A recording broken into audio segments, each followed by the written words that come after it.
عزیز بہنوں اور بھائیوں، کلام مقدس میں سے تیسرا کلمہ جو مجھے ملا، اس کلمے کا جو نام ہے وہ ہے محبت کا کلمہ۔ لیکن میں سمجھتی ہوں کہ یہ محبت کا کلمہ تو کہتے ہی ہیں، لیکن میری نظر میں یہ کلمہ رسپانسبلٹی کا کلمہ ہے، ذمہ داری کا کلمہ ہے۔ اور آج ہم ایک بیٹی ہونے کے ناطے، ایک بیٹا ہونے کے ناطے، ایک ماں ہونے کے ناطے اور ایک باپ ہونے کے ناطے اپنی رسپانسبلٹیز کو، اپنی ذمہ داریوں کو آج ہم دیکھیں گے۔ محبت کا کلمہ اسے اس لیے بھی کہا گیا ہے کہ اس میں لکھا ہے کہ خداوند یسوع اس شاگرد سے محبت رکھتے تھے۔ بتاتی چلوں کہ 12 رسولوں میں سے، 12 شاگردوں میں سے یہ واحد شاگرد ہے جو اپنی موت آپ مرے،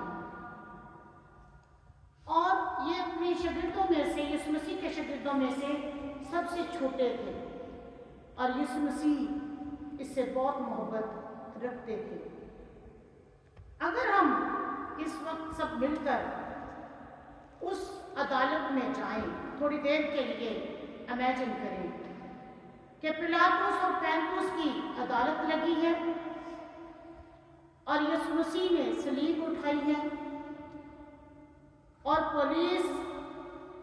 اور سردار کاہن اور فقی اور فریسی یسوع مسیح کو مار رہے ہیں، ٹھٹھوں میں اڑا رہے ہیں، اور اس وقت ایک شاگرد ایسا ہے جو چوری چھپ کے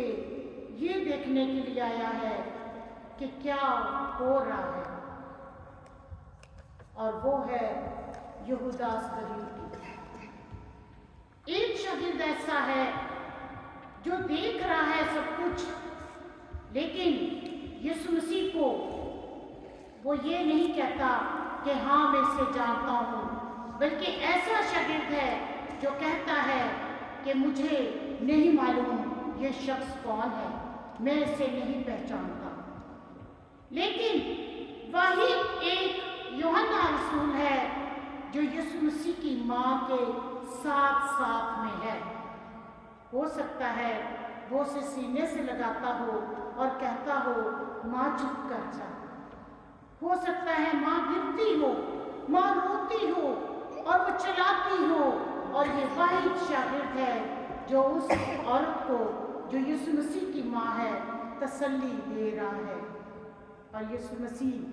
گرتے ہوئے، مار کھاتے ہوئے،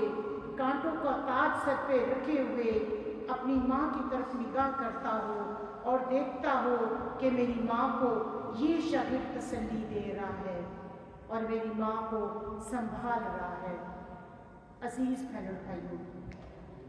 کلام مقدس میں لکھا ہے، اور یسوع نے اپنی ماں اور شاگرد کو جس سے محبت رکھتا تھا پاس کھڑے دیکھ کر میں سمجھتی ہوں یہ یوحنا رسول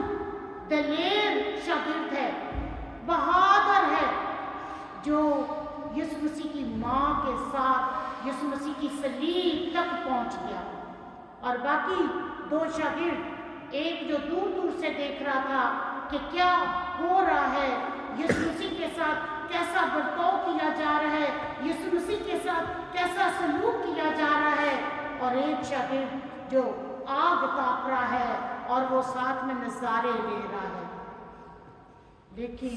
وہ دونوں بعد میں جا کر پچھتائے اور پریشان ہوئے کہ ہمارے یسوع کے ساتھ یہ نہیں ہونا چاہیے تھا۔ لیکن واحد یہ دلیر شاگرد ہے جو صلیب تک پہنچ گیا ہے، اور یسوع مسیح نے جب دیکھا اور نگاہ کی تو یسوع مسیح نے یہ سوچا اور یہ دیکھا ہوگا کہ واحد یہ شاگرد ہے جو میری موت کے بعد، میرے آسمان پر اٹھا لیے جانے کے بعد میری ماں کو سنبھال سکتا ہے۔ ایک بات جو میں کہتی چلوں